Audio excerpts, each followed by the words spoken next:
Hello and welcome. You're watching Nothing But the Truth. For a decade, my guest gave many interviews on the economy, and during the UPA years, his opinion was much sought after. That was when he was Deputy Chairman of the Planning Commission. But since then, he's deliberately kept quiet and he's consciously kept his counsel to himself. But today, after 21 months, he's prepared to break that silence and speak about Arun Jaitley's budget as well as the state of the economy. I am, of course, referring to Montek Singh Ahluwalia. Mr. Ahluwalia, let me start by asking you your overall impression of the budget before I come to specifics and then broaden out and talk about the economy as a whole. Now, this budget put a lot of stress on Manrega, Aadhaar, DBT, farmers, rural India. And to many it seemed the Modi government's focus was moving away from the middle and industrial classes and investors to the poor and Aam Aadmi. In that sense, was this more of a Congress than a BJP budget? Well, that's a sort of trying to put it in a potentially controversial way. Let me just say, as far as the budget is concerned, one good thing which I think the finance minister got absolutely right was not to accept the advice to break away from the fiscal deficit targets. I mean, he had set it himself and had modified it, and I think it would have been very unfortunate if he had broken from that, so that's good. As far as these schemes are concerned, you know, in our system, I mean, most governments inherit a lot of schemes, and they change them here and there. So the fact that the focus is on Manrega and other schemes of that kind, I don't think represents very much other than a recognition that the agricultural sector did need a lot of attention. I mean, you know, we've had 2 years of very poor agricultural growth. So it makes sense to me to focus on things like Manrega, which is essentially mitigating the impact of drought, and also trying to increase expenditure on education. You particularly mentioned the fact that the finance minister had stuck to the 3.5% fiscal deficit target for next year. Now, he's done it on the basis that he can sell spectrum up to 99,000 crore, which is 76% more than last year. He's done it on the basis that he can earn from disinvestment 56,000 crore, which is 30,000 plus more than next year. Are those two conditions meetable, or do you think 3.5% is not going to happen? Well, you know, that kind of question can always be raised with any budget, in the sense that some of the revenue targets you have may not be met, some of the expenditure targets you have may be exceeded. So I think what this means is he's recognized the importance of the fiscal deficit, and if he doesn't get the resources needed, he's going to do something about it. Either mobilize some other resources or cut some other expenditures. But the commitment to 3.5 in your eyes is the important thing. In my view, that's the only thing that makes sense to interpret. Otherwise, the whole thing becomes a farce. Now, at the same time, as committing himself to 3.5, the finance minister has also announced a committee to review the working of the FRBM Act, specifically to decide whether in future India's target should be a fixed figure or a range. Do you think a range makes better sense in Indian conditions, or do you fear that it could allow fiscal indiscipline to creep in? Well, I was very pleased to see that particular announcement. You know, I've written one or two places that the Fiscal Responsibility and Budget Management Act that we've got is a very flawed act. And first of all, it focuses on the central government's fiscal deficit, whereas actually from a fiscal point of view, it's the central and the state governments that matter.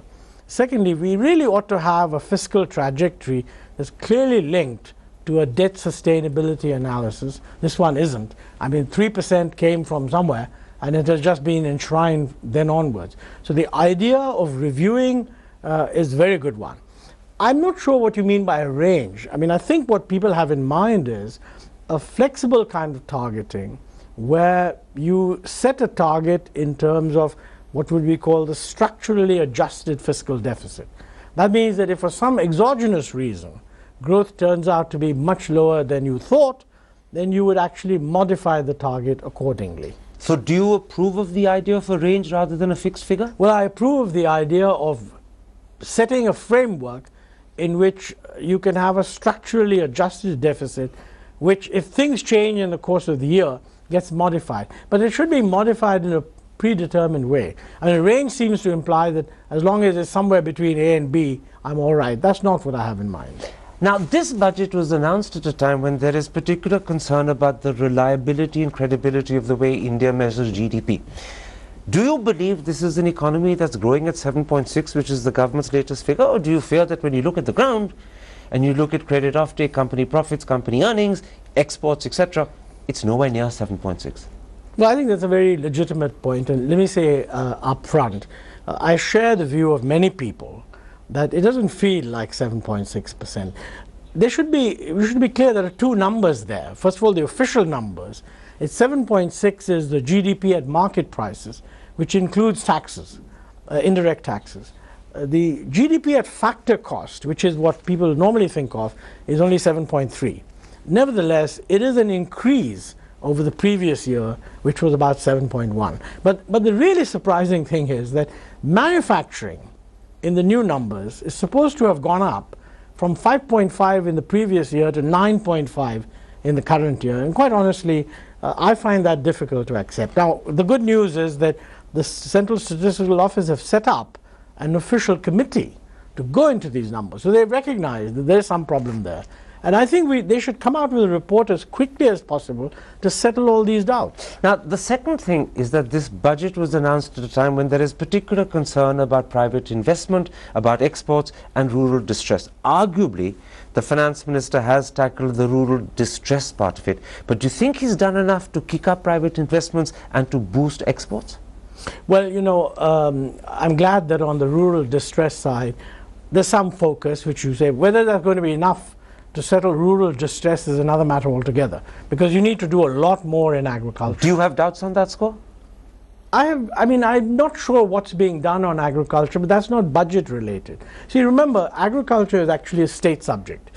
So the honest truth is that the central budget can do very little on agriculture. I mean, let's take a simple thing like marketing, or take something like extension, or take something like agricultural research. Most of this is done in the state sector. So we have to see what state governments do. Come back to private investment and exports. You know, I don't believe that the budget is some kind of a magic wand that can somehow raise exports and raise private investment. I think we have real problems here which maybe need to be looked at more fully. First, as far as exports are concerned. You know, globally, this is an incredibly unusual year because global trade has pretty much collapsed, not just the oil exports of everybody being down in value terms. Global trade in terms of real production has gone down, volume terms. Second, as far as private investment is concerned, globally also, I mean, private investment is affected by what are the global perceptions of uncertainty, and those are extremely high. Third, many of our top corporates have stressed balance sheets. Now, when you have a stressed balance sheet, you really can't expect to be getting money from the banks very easily. And that is not something the budget can address. That's something that has to be addressed by the banking system, the private sector, the Reserve Bank of India, all taken together. Of course, the finance ministry has to play a big role in it. So what you're saying is, as far as boosting private investment and boosting exports are concerned, it's not the budget we should look to, it's the other action the government will take over the course of the year. Yes, I agree with that. Let's for a moment focus on this question of stressed bank assets. Jayant Sinha has confirmed that the total quantum is as large as 8 lakh crore. But beyond permitting 100% FDI and asset reconstruction companies, do you believe this government and do you believe the budget in particular have taken effective steps to remedy that problem, or do you think here there's a lot more they should have done which as yet they don't seem to have done? Well, again, this is, you know, you can't have everything in the budget. So the problem resolution of the stressed assets situation, the recapitalization and the change in management structures to avoid these problems in future, this is not something that can be announced in the budget. But certainly there's a big a roadmap ought to be laid out. I believe they're discussing that right now in various conclaves. But it's urgent that the roadmap be laid out quickly. Absolutely. In my view, that, you know, within maybe a couple of months, we should be totally clear. What are we going to do about the stressed assets? What are we going to do about recapitalization? Are we going to recapitalize all the public sector banks so they can all lend an equal amount? Or are we going to recapitalize the ones that have done well so that they can lend more, and the ones that have not done well are held back? I mean, these are lots and lots of issues of detail. Now, when you say all of this should be clear in a couple of months, you're really suggesting time is not really on the government side. They have to move fast. Yes, I think this is, first of all, this is not something that's new. This has been known for about a year. And it's one of those issues where simply looking at the problem and reconvening a week later is not going to solve them. There are difficult decisions, and they ought to take them And they can do that. It's not really unusual. Now, one subject which is very much a part of the budget is fulfilling the promise the finance minister made last year of dropping corporate tax from 30 to 25%. He's taken two small partial steps this year, but they're really limited just to companies with a turnover below 5 crore or brand new companies that come into being after the 1st of April. As someone who understands the complexity of Indian taxation and changing it, in your eyes, are these two good steps constituting a good start, or is it far too little and left too late? Well, I think what has been done is actually quite limited. Whether the finance minister felt that he didn't have fiscal room to do more or not, I can't say. But I wish there had been a clearer indication of when are we going to actually get to 25% for everybody, and how and when are the major exemptions going to be removed. In fact, the truth is that he only has 2 budgets to do it, because no one believes he'll do it in 2019 when an election will be 2 months away from the budget. So with just 2 budgets in hand, do you fear that he may actually not be able to bring everyone down to 25%, and this promise may remain partially unfulfilled? Well, I wouldn't want to prejudge that, but 2 years is a lot of time if you're very clear what you want to do and you're willing to do it. The problem in all this is you're taking a risk. And I think you can't do any economic reforms without taking risks. So I think the fact is there will be people on one side saying that's going to lose a lot of money, and people on the other side, no, things will be okay. It's the final call, it's a political call. Are you willing to take the risk? And I hope he will be willing to take the risk. I mean, let's be clear about one thing. India's corporate tax is way out of line. And you're working in a global world where people can locate, even Indians can locate their businesses elsewhere. It doesn't make sense to have a corporate tax which is totally uncompetitive and then be talking about making India competitive. So this is a moment to take his courage in his hands and to show he has the courage of his convictions. I would certainly say yes. Now, one of the catchy promises, some people say actual boasts made by the finance minister, was that in 5 years he's going to double farmers' income, which means that on average it has to grow by 15% per year. Most people have turned around and said this is absolutely impossible. On the other hand, the government insists it will do it. Do you believe it's doable? Well, look, as you said, to double in 5 years is a nominal increase of 14% per year, roughly.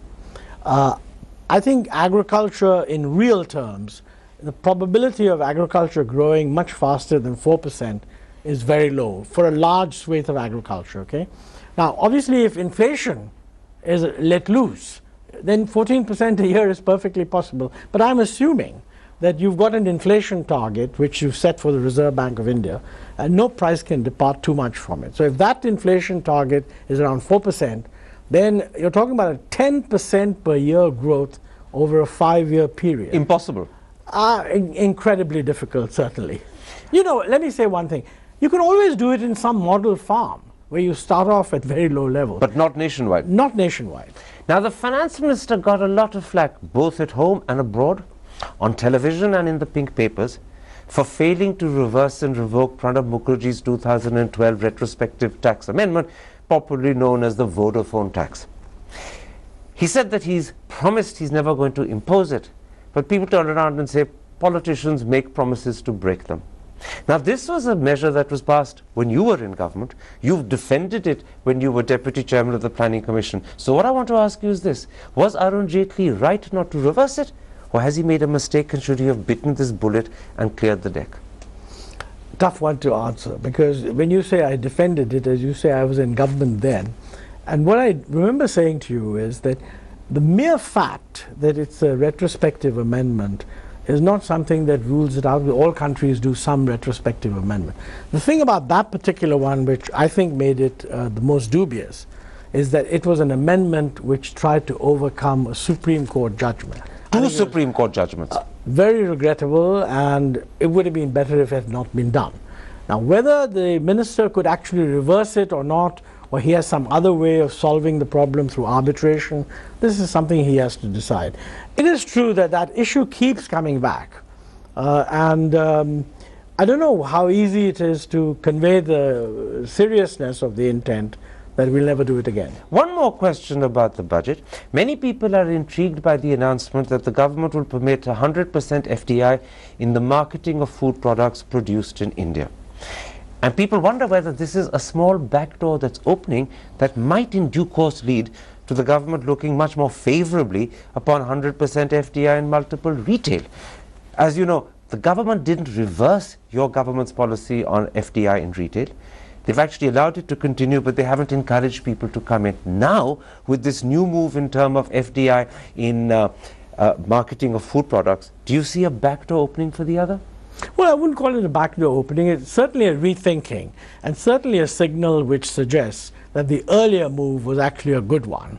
I'm in favor of allowing foreign investment in this whole area. So if the move works, so much the better. What about the government's decision to open a small window for the disclosure of undisclosed wealth at terms that are sizably better than last year's black money scheme? Is that a good way of mopping up money at a time when perhaps the government is concerned about resource mobilization? Or is it simply proof that last year's black money scheme was a flop? Well, I haven't thought enough about that, but let me tell you that historically, most of these one-time windows, etc., do not add up to very much. So I'm not a great believer that this is a way of getting black money back. I mean, the important thing is to prevent black money from being created, not to allow it to go on and then every now and then think that you'll be able to get it back. Let's now come to an overall view and perspective of the economy. You've had the advantage of sitting back for 21 months and viewing the economy and its handling. First of all, let me ask you, what's your impression of the way the economy will fare over the next 1 year? Depends almost entirely on a combination of what happens globally and how much we can do internally on our own economic reforms.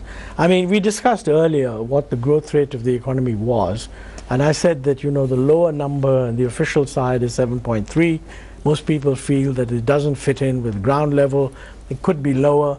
But let's remember that even if it's lower, even if it's, say, a little below 7%, it would certainly be a lot better than most other countries. I think people don't seem to realize here that the globe is going through an exceptionally bad time. You look at Brazil, negative 3%, Russia, negative 2.5%, South Africa, little about 1%, China, right down, officially they say, to about 6.3, 6.4, and many people say that's actually even lower than 6. And Europe is doing badly too. And Europe is doing badly, and Japan is stuck. Only the United States seems to be sort of perking up a little bit. So it's a very poor global situation. And now, I think that in India, an improvement from our present position through a lot of determined action domestically, particularly in getting infrastructure going, stimulating private investment as much as we can, and essentially maintaining macro balance, not kind of sending the fiscal deficit into a spin, would create an environment where we could do better next year. But you know, we're nowhere near the numbers that are being talked about, like 8% and 10% and so on. Frankly, if we were to do somewhere around 7+ in the coming year and then move up, that would be pretty good. But that requires a lot of hard action in getting some of the reforms going. Absolutely. You began your answer by saying how the economy fares over the next 1 year depends, A, on the global situation. You've explained the global situation. It looks pretty adverse. There's not much we in India can do about it. We're just going to have to adjust to the international circumstances we live within.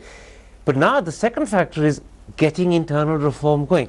It looks to most as if GST is not going to happen in this budget session either, and many fear that additionally even things like the bankruptcy bill and the real estate bill may stall because of the differences between the government and opposition and the fact that Parliament as a result doesn't function.